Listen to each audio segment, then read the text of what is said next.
जय हिंद दोस्तों, welcome to MCQ study. आज है 15 अप्रैल 2023 और आज हम डिस्कस करेंगे आज का करंट अफेयर। ठीक है, तो आज का करंट अफेयर पहला क्वेश्चन हम देखते हैं। हाल ही में किसने अपनी coffee table book the banker to every Indian launch की? याद रखिएगा, कॉफ़ी टेबल बुक है जिसका नाम है the banker to every Indian. ये लॉन्च की है एसबीआई ने लॉन्च की है। एसबीआई के जो हेडक्वार्टर है, याद रखिएगा, एसबीआई का हेडक्वार्टर कहाँ पे है? मुंबई, महाराष्ट्र में स्थित है। और इसकी जो वर्तमान में चेयरपर्सन है वो हैं श्री दिनेश खारा जी। और एसबीआई का जो है पहले नाम था imperial bank of India. Next question पर चलते हैं। हाल ही में किसको महाराष्ट्र राज्य द्वारा मराठा उद्योग रत्न अवार्ड से सम्मानित किया गया है? 2023 के लिए ये अवार्ड दिया गया है, मराठा उद्योग रत्न अवार्ड। ये दिया गया है नीलेश सांबरे जी को। इनका नाम है, पूरा नाम नीलेश भगवान सांबरे जी, और ये जिजाऊ शैक्षणिक और सामाजिक फाउंडेशन के संस्थापक हैं। याद रखिएगा, नीलेश सांबरे जी जिजाऊ शैक्षणिक और सामाजिक फाउंडेशन के संस्थापक हैं। और ये जो इन्हें अवार्ड दिया गया है वो संस्था का नाम है मराठा उद्यमी विकास और मार्गदर्शन संस्था। ये महाराष्ट्र की संस्था है और इनने नीलेश भगवान सांबरे जी को मराठा उद्योग रत्न से सम्मानित किया। अब हम महाराष्ट्र के बारे में बात कर लेते हैं। महाराष्ट्र की राजधानी आप सभी जानते हैं मुंबई है।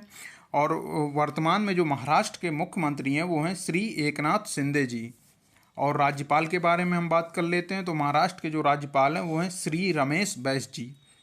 नेक्स्ट क्वेश्चन पर चलते हैं। तीसरा क्वेश्चन है, भारत की सबसे ऊंची अंबेडकर प्रतिमा का अनावरण किस राज्य में किया गया है? पहली बात तो आप सभी जानते हैं, कल 14 अप्रैल को डॉक्टर अंबेडकर की जन्म जयंती थी और उसी अवसर पर डॉक्टर अंबेडकर की प्रतिमा का अनावरण किया गया है। ये किया गया तेलंगाना में। याद रखिए कि भारत की सबसे ऊंची अंबेडकर प्रतिमा है ये। और इसकी जो ये है हैदराबाद के मध्य में हुसैन सागर झील है। हैदराबाद जो तेलंगाना की राजधानी है हैदराबाद, उसके हैदराबाद के मध्य में हुसैन सागर झील है, उसके किनारे ही डॉक्टर अंबेडकर की इस प्रतिमा का अनावरण किया गया है।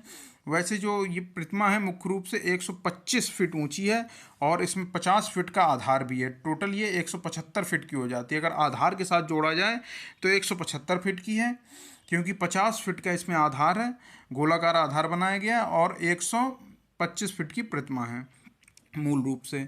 और इस प्रतिमा को जो डिजाइन किया है वो है मूर्तिकार राम वंजी सुतार के द्वारा। याद रखिए कि राम वंजी सुतार और उनके बेटे अनिल राम सुतार के द्वारा इस जो ये प्रतिमा है इसको डिजाइन किया गया है। और इसकी जो लागत है लगभग 146.50 करोड़ रुपए इसकी लागत पड़ी हुई है। और भारत के प्रथम कानून मंत्री थे ये, जो डॉक्टर अंबेडकर हैं भारत के प्रथम कानून मंत्री थे। याद रखिए कि क्वेश्चन पूछा गया है कि भारत के प्रथम कानून मंत्री कौन है, कई बार आ चुका है एग्जाम में, तो याद रखिए कि डॉक्टर भीमराव अंबेडकर हैं। नेक्स्ट क्वेश्चन पर चलते हैं। उत्तर पूर्वी राज्य के पहले एम्स का उद्घाटन किस राज्य में किया गया है? तो उत्तर पूर्वी राज्य के जो पहले एम्स का उद्घाटन है वो असम राज्य में किया गया है। पीएम मोदी ने ये असम को समर्पित किया है। और इसके साथ ही 3 नए मेडिकल कॉलेज अलग से दिए हैं। तो एम्स की बात यहाँ पर हो रही है। उत्तर पूर्वी राज्य के पहले एम्स का उद्घाटन ये किया गया असम में। असम के कहाँ पर किया गया? असम के गुवाहाटी शहर में। याद रखिएगा, गुवाहाटी शहर में ये किया गया है। और गुवाहाटी असम का सबसे बड़ा शहर है और असम की जो राजधानी है वो दिसपुर है। और असम के जो वर्तमान मुख्यमंत्री वो हैं हेमंत बिस्वा शर्मा और राज्यपाल हैं वो हैं गुलाब चंद्र कटारिया जी। और असम का जो उच्च न्यायालय है वो स्थित है गुवाहाटी में। ठीक है, नेक्स्ट क्वेश्चन पर चलते हैं। 5वां क्वेश्चन, आईपीएल के इतिहास में सबसे तेज 100 विकेट लेने का रिकॉर्ड किसने बनाया है? आईपीएल के इतिहास में सबसे तेज 100 विकेट लेने का रिकॉर्ड अभी बनाया है कसिगो रबाडा ने। कसिगो रबाडा कहाँ के हैं? साउथ अफ्रीका के हैं क्रिकेटर। साउथ अफ्रीका के क्रिकेटर, इन्होंने जो रिकॉर्ड तोड़ा है वो इससे पहले जो सबसे तेज 100 विकेट पूरे किए थे वो थे श्रीलंका के लसित मलिंगा। अब ये दक्षिण अफ्रीका के कगिसो रबादा ने ये रिकॉर्ड अपने नाम कर लिया है सबसे तेज 100 विकेट लेने का। और ये इन्होंने मैच था गुजरात टाइटंस और पंजाब किंग्स के बीच, तो इन्होंने रिद्धिमान साहा का विकेट लिया था और उसके साथ ही इन्होंने अपने 100 विकेट पूरे किए सबसे तेज। और ये जो कगिसो रबादा पंजाब किंग्स के लिए खेल रहे हैं आईपीएल 2023 में। आप सभी जानते हैं कि आईपीएल 2023 वर्तमान में चल रहा है और लगभग इसमें 70 मैच होंगे और जो IPL 2023 की स्पॉन्सर है वो हैं टाटा ग्रुप इसे स्पॉन्सर कर रहा है। नेक्स्ट क्वेश्चन पर चलते हैं। एशियाई कुश्ती चैंपियनशिप में भारत को पहला स्वर्ण पदक किसने दिलाया? एशियाई कुश्ती चैंपियनशिप जो है 2023 में जो भारत को पहला स्वर्ण पदक दिलाया है, अमन सहरावत ने दिलवाया है। याद रखिएगा, अमन सहरावत जी ने फर्स्ट गोल्ड दिलवाया है। और ये जो एशियाई कुश्ती चैंपियनशिप 2023 इसका आयोजन जो हो रहा है वो कजाकिस्तान की राजधानी अस्ताना में हो रहा है। ठीक है, इससे पहले एशियाई महिला कुश्ती चैंपियनशिप 2023 का आयोजन भी कजाकिस्तान के अस्ताना में हुआ है और इसमें महिलाओं ने, भारतीय जो महिलाएं हैं, इन्होंने 7 पदक जीते हैं। 7 पदक में 2 सिल्वर हैं और 5 ब्रॉन्ज हैं। इस प्रकार भारत ने तीसरी रैंक प्राप्त की थी इसमें। नेक्स्ट क्वेश्चन पर चलते हैं। 7वां क्वेश्चन है, राष्ट्रीय पुरस्कार विजेता किस अभिनेत्री का हाल ही में निधन हो गया है? राष्ट्रीय पुरस्कार विजेता जो अभिनेत्री का निधन हुआ है उनका नाम है उत्तरा बावकर। याद रखिएगा, उत्तरा बावकर का हाल ही में निधन हो गया है। ये इनका निधन पुणे में हुआ है और इनका जो जन्म हुआ था वो भी सांगली महाराष्ट्र में ही हुआ था, उत्तरा बावकर जी का, और इनका निधन भी पुणे महाराष्ट्र में ही हुआ है। लगभग ये 79 से 80 साल की इनकी उम्र थी। और इन्हें जो उत्तरा बावकर जी हैं, इन्हें जो राष्ट्रीय पुरस्कार मिला था ये इन्हें मिला था 1988 में आई जो मूवी थी अचानक, उसके लिए इन्हें मिला था। और इन्हें सर्वश्रेष्ठ सहायक अभिनेत्री का राष्ट्रीय पुरस्कार मिला हुआ था। और इसके अलावा इन्हें संगीत नाटक अकादमी पुरस्कार भी मिला हुआ है। नेक्स्ट क्वेश्चन पर चलते हैं। 8वां, श्रीलंका की आर्थिक मदद के लिए किन देशों ने साझा मंच लॉन्च किया है? तो ये जो श्रीलंका की आर्थिक मदद, आप सभी जानते हैं श्रीलंका के आर्थिक हालात बहुत ख़राब चल रहे हैं, तो उसकी आर्थिक मदद के लिए 3 देशों ने साझा मंच लॉन्च किया है। वो 3 देश हैं भारत, जापान और फ्रांस। याद रखिएगा, भारत, जापान और फ्रांस ने श्रीलंका की आर्थिक मदद के लिए साझा मंच लॉन्च किया है। श्रीलंका के बारे में बात कर लेते हैं। श्रीलंका की 2 राजधानियां, कोलंबो जो कार्यकारी और न्यायिक राजधानी है, और श्री जयवर्धनेपुरा वो विधायी राजधानी है। और वर्तमान में श्रीलंका के राष्ट्रपति रानिल विक्रमसिंघे हैं। जापान की बात कर लेते हैं तो जापान की जो राजधानी टोक्यो है और वर्तमान में जापान के PM हैं फूमियो किशिदा। भारत के तो आप सभी जानते हैं राजधानी नई दिल्ली है, प्रधानमंत्री श्री नरेंद्र मोदी जी, और राष्ट्रपति जो हैं वर्तमान में श्रीमती द्रौपदी मुर्मू जी हैं। और फ्रांस के बारे में बात कर लेते हैं। फ्रांस की राजधानी पेरिस है और फ्रांस के जो वर्तमान राष्ट्रपति हैं वो हैं एमैनुअल मैक्रों। ठीक है, नेक्स्ट पर चलते हैं। भारत ने किस देश को 10,000 टन गेहूं भेजने के लिए विश्व खाद्य कार्यक्रम के साथ समझौता किया है? 10,000 मीट्रिक टन है। किसके समझौता किया है? विश्व खाद्य कार्यक्रम के साथ समझौता किया है। तो अफगानिस्तान में भारत 10,000 मीट्रिक टन गेहूं भेजने के बारे में समझौता किया है। किससे? वर्ल्ड फूड प्रोग्राम से। और वर्ल्ड फूड प्रोग्राम के बारे में बात कर लेते हैं। ये यूएनओ विकास समूह का सदस्य है और इसका जो वर्ल्ड फूड प्रोग्राम का हेडक्वार्टर है वो है इटली के रोम में, मतलब रोम में इसका हेडक्वार्टर है। और इसकी स्थापना जो हुई थी, वर्ल्ड फूड प्रोग्राम की स्थापना 1961 में हुई थी। याद रखिएगा, 1961 में वर्ल्ड फूड प्रोग्राम की स्थापना हुई थी और इसका जो हेडक्वार्टर है वो रोम में है। और अफ़गानिस्तान के बारे में बात कर लेते हैं। अफ़गानिस्तान की जो राजधानी वो काबुल है। यहाँ पर जो ऑफिशियल लैंग्वेज है वो है पश्तो और दरी फारसी। पश्तो और फारसी याद रखिएगा। 15 अगस्त 2021 को तालिबान ने यहाँ पर कब्जा कर लिया था और तालिबान की संगठन से राष्ट्रपति हैं अफ़गानिस्तान के इस समय हिब्बतुल्लाह अखुनजादा। याद रखिएगा, हिब्बतुल्लाह अखुनजादा वर्तमान में अफ़गानिस्तान के राष्ट्रपति हैं।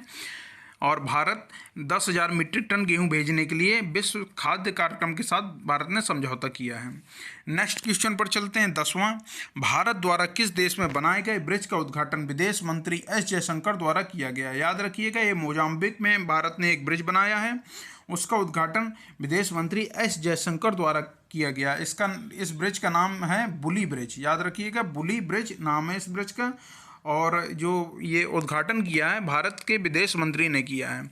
और ये S जयशंकर जो हैं मोजाम्बिक की यात्रा करने वाले पहले भारतीय विदेश मंत्री। याद रखिएगा, ये पूछा जा सकता है कि मोजाम्बिक की यात्रा करने वाले पहले भारतीय विदेश मंत्री का नाम बताइए, तो ये हैं S जयशंकर जी। मोजाम्बिक के बारे में बात कर लेते हैं। मोजाम्बिक की राजधानी है मापुतो। याद रखिएगा, मोजाम्बिक की जो राजधानी है वो मापुतो है। यहाँ पे पुर्तगाली भाषा बोली जाती है। और मोजाम्बिक की जो मुद्रा है वो है मोजाम्बियन मेटिकल है, मेटिकल, मोजाम्बियन मेटिकल मुद्रा है मोजाम्बिक की। राजधानी मापुतो है। पुर्तगाली भाषा बोली जाती है। और जो मोजाम्बिक के राष्ट्रपति हैं उनका नाम है फिलिप न्यूसी, याद रखिएगा, फिलिप न्यूसी नाम है राष्ट्रपति का। नेक्स्ट क्वेश्चन पर चलते हैं 11वां। कतर ने 2 साल बाद किस देश के साथ अपने राजनयिक संबंधों को फिर से शुरू किया है? तो कतर ने जो राजनयिक संबंध 2 साल बाद शुरू किए हैं वो बहरीन के साथ शुरू किए हैं। मतलब बहरीन कतर दोनों ने आपस में डिसाइड किया कि हम अब अपने राजनयिक संबंध फिर से जोड़ते हैं। तो ये 2 साल बाद कतर और बहरीन ने अपने जो राजनयिक संबंधों को फिर से शुरू किया है। कतर के बारे में बात कर लेते हैं। कतर की जो राजधानी है वो है दोहा। मुद्रा कतर में चलती है रियाल, याद रखिएगा, कतर में मुद्रा चलती है रियाल। और कतर की जो भाषा है वो अरबी है। बहरीन के बारे में बात कर लेते हैं। बहरीन की राजधानी मनामा है और यहाँ पर दिनार चलती है, याद रखिएगा। कतर में रियाल चलती है और यहाँ पर क्या नाम है, बहरीन में दिनार चलती है। और बहरीन के राजा का नाम है हमद बिन ईसा अल खलीफा। और यहाँ पे भाषा यहाँ पे भी अरबी चलती है, ठीक है। नेक्स्ट क्वेश्चन पर चलते हैं 12वां क्वेश्चन। किस राज्य के मुख्यमंत्री पुष्कर सिंह धामी ने ए हेल्प कार्यक्रम का शुभारंभ किया? यहाँ पे उत्तराखंड आंसर पहले ही लिख दिया है। किस राज्य के मुख्यमंत्री पुष्कर सिंह धामी ने ए हेल्प कार्यक्रम का शुभारंभ किया? ए हेल्प कार्यक्रम का शुभारंभ जो पुष्कर सिंह धामी ने किया ये उत्तराखंड के मुख्यमंत्री हैं, याद रखिएगा, उत्तराखंड के मुख्यमंत्री हैं। उत्तराखंड के बारे में बात कर लेते हैं। तो 9 नवंबर 2000 को उत्तराखंड का गठन हुआ था। उत्तर प्रदेश से कुछ जिले अलग करके उत्तराखंड का गठन किया गया था। उत्तराखंड की जो राजधानी है, याद रखिएगा, देहरादून, ये शीतकालीन राजधानी, और ग्रीष्मकालीन राजधानी गैरसैंण। 2 राजधानी उत्तराखंड की, शीतकालीन राजधानी देहरादून और ग्रीष्मकालीन राजधानी गैरसैंण। और राज्यपाल जो हैं वर्तमान में उत्तराखंड के वो हैं गुरमीत सिंह जी, याद रखिएगा, गुरमीत सिंह जी राज्यपाल हैं उत्तराखंड के। और जो सीएम हैं वो पुष्कर सिंह धामी हैं। नेक्स्ट क्वेश्चन पर चलते हैं। कौन 1 जून से टीसीएस के सीईओ के रूप में गोपीनाथन से पदभार संभालेंगे? तो ये हैं के कृतिवासन। के कृतिवासन जी जो हैं वो टीसीएस के सीईओ बनेंगे, ठीक है। टीसीएस के बारे में हम बात कर लेते हैं। टीसीएस एक आईटी कंपनी है और इसका हेडक्वार्टर जो है मुंबई में है। और ये टाटा ग्रुप की कंपनी है। 1968 में इसकी स्थापना हुई थी। कब? 1968 में इसकी स्थापना हुई थी। और इसका जो हेडक्वार्टर है मुंबई में है। और इस टीसीएस इसके मतलब जो सीईओ बनेंगे वो हैं के कृतिवासन, याद रखिएगा। 14वां क्वेश्चन है और आज का लास्ट क्वेश्चन। कहाँ के भौतिकविदों ने यूरेनियम के पहले अज्ञात समस्थानिक आइसोटोप यूरेनियम 241 की खोज की है? तो ये कि ये जापान के भौतिकविदों ने यूरेनियम के पहले अज्ञात समस्थानिक यूरेनियम 241 की खोज की है, ठीक है। जापान के बारे में आप जानते हैं, राजधानी टोक्यो है। और जो वर्तमान में जो प्रधानमंत्री हैं वो हैं फूमियो किशिदा, ठीक है दोस्तों। तो आज का करंट अफेयर यहीं पे पूरा हुआ। आप हमारे यूट्यूब चैनल के कम्युनिटी सेक्शन पर जाकर आप क्विज अटेम्प्ट कर सकते हैं। और आप हमारे इंस्टाग्राम और टेलीग्राम से भी जुड़ सकते हैं। और अगर आपको वीडियो पसंद आए तो इसे लाइक करिए, कमेंट करिए और शेयर भी करिए। थैंक यू दोस्तों, जय हिंद।